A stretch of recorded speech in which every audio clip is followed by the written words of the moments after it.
प्रिय संस्कृत मित्राणी नमः संस्कृता आर के संस्कृत स्टडी पे आज हम लोग महाकवि श्री भर्तृहरि द्वारा विरचित नीति शतकम और नीति शतकम के धैर्य पद्धति को हम लोग वाचन कर रहे हैं। इसमें नीति शतकम के आज हम लोग श्लोक नंबर 90 का वाचन करेंगे। इससे पूर्व हम लोगों ने श्लोकों का वाचन कर लिया है। अगर आप इस चैनल पे नए हैं तो चैनल को सब्सक्राइब कीजिएगा, वीडियो को लाइक कीजिएगा और इस चैनल के प्लेलिस्ट में जाएंगे तो आपको नीति शतकम का संपूर्ण श्लोक का जो वाचन है वह मिल जाएगा। अब तक हम लोगों ने 89 श्लोकों का वाचन कर लिया है। आज हम श्लोक नंबर 90 का वाचन करेंगे। इस श्लोक में महाकवि जी बता रहे हैं कि जो सज्जन होते हैं, जो धैर्यशाली होते हैं, जो महान लोग होते हैं, उनकी धैर्यता के बारे में बतला रहे हैं कि उनकी धैर्यता इतनी आसान से छूटती नहीं है। चाहे विधाता ही क्यों न उनकी परीक्षा ले ले, फिर भी धैर्यवान व्यक्ति अपनी धैर्यता को नहीं त्यागते हैं। यह श्लोक पूरा हरड़ी छंद में निबद्ध है और हरड़ी छंद में यह होता है कि 6,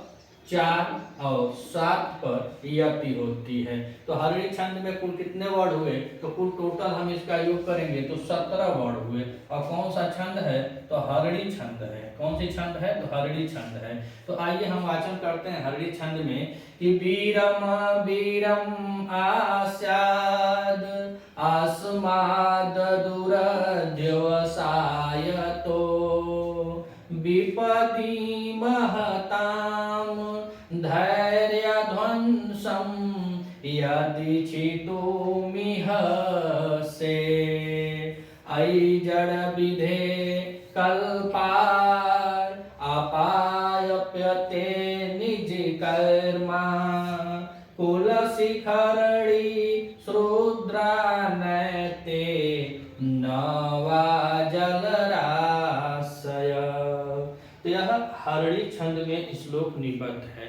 तो इसमें अब कवि जी कह रहे हैं कि वो ब्रह्मा जी के बारे में बता रहे हैं कि अयि हे, यहाँ पे संबोधन दिया है अयि जड़ विधे, अर्थात कह रहे हैं कि हे जड़ विधे मतलब होता है, जड़ मन होता है मंद बुद्धि वाला और विधे मने ब्रह्मा। कह रहे हैं कि रे जड़ बुद्धि, हे मंद बुद्धि वाले हे ब्रह्मा, हे जड़ बुद्धि मंद बुद्धि वाले ब्रह्मा। कह रहे हैं कि विरम विरम विरम विरम ठहर जा ठहर जा। काहे ठहर जा? तो वही अब हमको बताएंगे।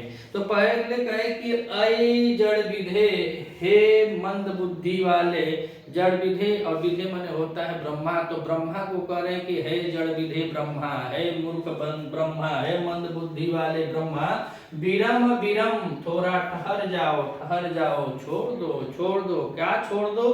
तो कह रहे हैं कि आयसायाद दुरध्यवासयतो, तो अस्मात् दुरध्यवासयतो, अर्थात जो विपत्ति काल होती है, जिस विपत्ति काल में तुम आयासात, तो आयासात मनो जो महापुरुष हैं उनके बारे में बता रहे हैं कि अयि जड़ विधे, हे ब्रह्मा मंद बुद्धि वाले ब्रह्मा, तुम ठहर जाओ। अस्मात् जो दुरध्यवसायतो, अर्थात जो विपत्ति काल में आसात में जो महापुरुष हैं, तो विपत्ति महताम धैर्य ध्वंसम यदि इच्छतुम ईहसे, अगर तुम धैर्य काल में महताम माने जो सज्जन लोग हैं, सज्जन लोगों के विपत्ति के समय में उनके धैर्यों का धैर्य ध्वंस, उनके धैर्यों का नष्ट होना, यदि इच्छतुमीहसे, अर्थात अगर तुम उनके धैर्य कोई चेष्टा कर रहे हो, उनके धैर्य के नाश होने की चेष्टा कर रहे हो, सोच रहे हो, अय जड़ विधे अय मंद बुद्धि ब्रह्मा,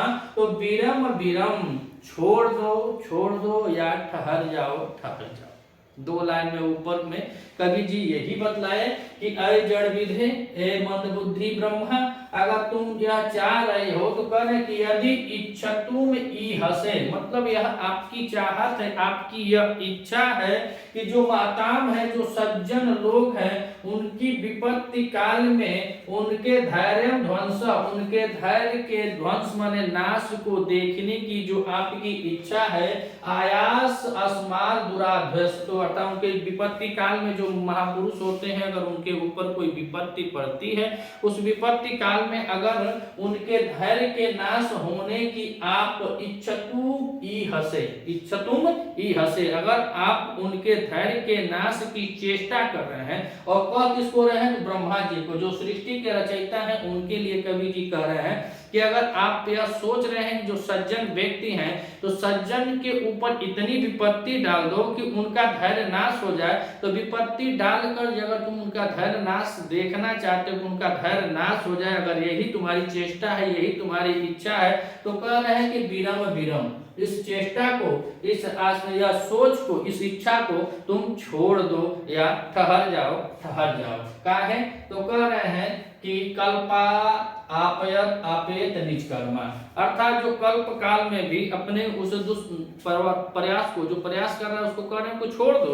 उसके बाद कह रहे हैं कवि जी कि कल्पाए अर्थात प्रलय होता है तो उसको कहते हैं एक कल्प के बाद दूसरा कल्प का आना, तो जो प्रलय जब होता है तो उसमें कहने कल्प आए, कल्प आने पर भी या विपत्ति आए, चाहे कल्पा हो जाए, चाहे समझिए प्रलय हो जाए, तो कह रहे हैं अपि भी कल्पाए अर्थात वह परिवर्तन हो जाए, पूरा प्रलय हो जाए, फिर भी बता रहे हैं कि एते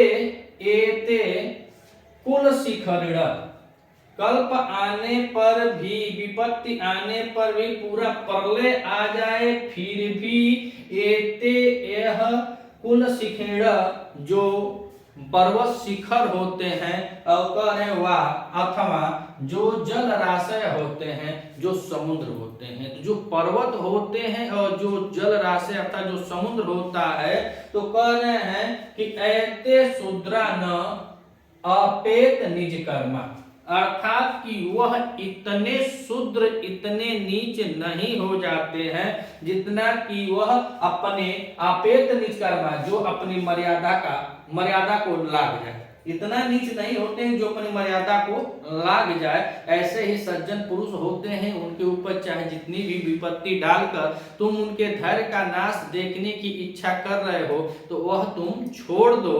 काहे? तो नीचे एग्जाम्पल दिए हैं कि कल्पाय अपि एते कुल शिखिण, कल्प में अर्थात प्रलय में भी जैसे कुल शिखर अर्थात कुल शिखर मतलब पर्वत को बता रहे हैं कि जो कुल पर्वत होता है, वह माने अथवा जलाराशय जो समुद्र होता है, न एते शूद्रा, इतना भी वह नीच नहीं होते हैं कि आपेत निज कर्मा, कि वह अपनी मर्यादा को लाग जाए। पर्वत कितना विशाल होता है, अगर प्रलय आ जाए, भूकंप आ जाए, चाहे कुछ भी हो जाए, अगर पृथ्वी का प्रलय भी हो जाए, तो वह इतना नहीं टूटेगा कि वह रोड का कंकड़ बन जाए। और समुद्र में भी अगर प्रलय किसी प्रकार से या कल्पांत हो जाए, तो कल्पांत होने के बाद भी समुद्र इतना छोटा नहीं होगा कि वह एक बाल्टी में समा जाए। तो यही बात कर रहे हैं कि जो सज्जन व्यक्ति हैं, उनके ऊपर आप कितना भी विपत्ति डाल लो, हे भगवान,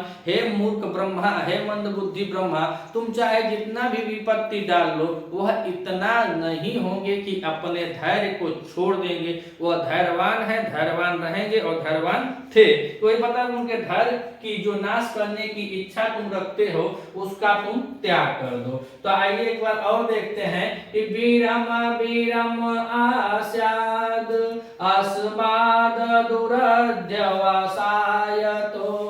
विपदि महताम धैर्य ध्वंसम यदि इच्छुतुमिह से अयिजड़ विधे कल्पायपि आपेत निज कर्मा कुल शिखरिण शूद्रा नैते नवा जल राशय। तो यहाँ पे कह रहे हैं कि यहाँ देखें तो विरम विरम आस्याद अस्मात् दुरध्यवसायतो, और अस्यात् में देखा जाए तो अस्यात् में और आ के साथ इसके में यस धातु के साथ इसमें घय प्रत्यय किया गया है, तो बना है अस्मात्। अस्यात्, क्या बना है? अस्यात्। और उसके बाद कर रहे हैं कि अवध्यवासयतो। तो अवध्यवासयतो की बात करें तो इसको हम नीचे देखते हैं तो इसमें अधि उपसर्ग पूर्व अ उपसर्ग है, अधि और अ उपसर्ग पूर्व इसमें सो धातु है और सो धातु के साथ घय प्रत्यय किया गया है। इसमें कौन सी धातु है? तो सो धातु है, सो धातु के साथ घय प्रत्यय किया गया है तो बना है अध्यवासयतो। तो कह रहे हैं कि आई जड़ विधे, हे मूर्ख ब्रह्मा, हे मंद बुद्धि ब्रह्मा, अस्माद दूध अध्यवासयतो आशया, अर्थात जो तुम सोच रहे हो कि विपत्ति काल में इन महापुरुषों के धैर्य ध्वंस, जो इनका धैर्य है वह उसका नाश हो जाएगा। कब? तो विपत्ति महताम, जो सज्जन लोग होते हैं उनकी विपत्ति में धैर्य ध्वंस, उनकी धैर्य का नाश होने की इच्छुतु, जो इच्छा मी हसे, उसकी जो इच्छा रखते हो या जो उसकी चेष्टा रख रहे हो, तो अपनी उस इच्छा और चेष्टा को करें विरम विरम, रुक जाओ या उस चेष्टा को तुम छोड़ दो या तुम्हारा जो प्रयास है उसको छोड़ दो। कारण जो सज्जन लोग होते हैं उनका धैर्य अब विपत्ति में नष्ट हो जाए ऐसा नहीं होता है, या श्लोक पता रहे वो बहुत धैर्यशाली होते हैं। और नीचे कह रहे हैं जैसे, अब एग्जाम्पल दे देंगे कैसे नहीं नष्ट होता है, तो वही कह रहे हैं कल्पाय, मानो कल्पाय मानो होता है कि जब प्रलय होता है उसी को कहते हैं कल्पाय। तो कल्पाय को कह रहे हैं कि कल्पांत होने पर भी जब यह पूरी सृष्टि का प्रलय होता है, धरती का प्रलय होता है, हम लोगों ने साहित्य के माध्यम से अब तक पढ़ा जाना है कि 21वां धरती का 21 बार इस धरती का प्रलय हो चुका है। तो वही कहने की कल्पायन्ते, अगर धरती का प्रलय भी अपी माने भी होता है तो क्या कह रहे हैं? तो कह रहे हैं कि कुल शिखिण, जो कुल पर्वत हैं, जो बड़े बड़े ऊंचे ऊंचे पहाड़ियां हैं, वह माने अथवा जो जल राशि हैं, जो समुद्र है, वह इतने नए एत, नए एत में यहाँ पे आया की संधि हो गए तो नए एत, ना धन एत, तो ये अगर है नयता, इतना भी शुद्र मतलब इतना भी छोटे नहीं होते हैं कि आपेत निज कर्मा, कि अपने कर्मों का वह उल्लंघन करते हैं। कह रहे हैं कि वह अपने मर्यादा का उल्लंघन नहीं करते हैं। पर्वत कितना बड़ा होता है, अगर वह प्रलय आ भी जाए तो वो कितना टूटेगा, पर्वत बहुत टूटेगा तब वो बहुत ऊंचा रहेगा,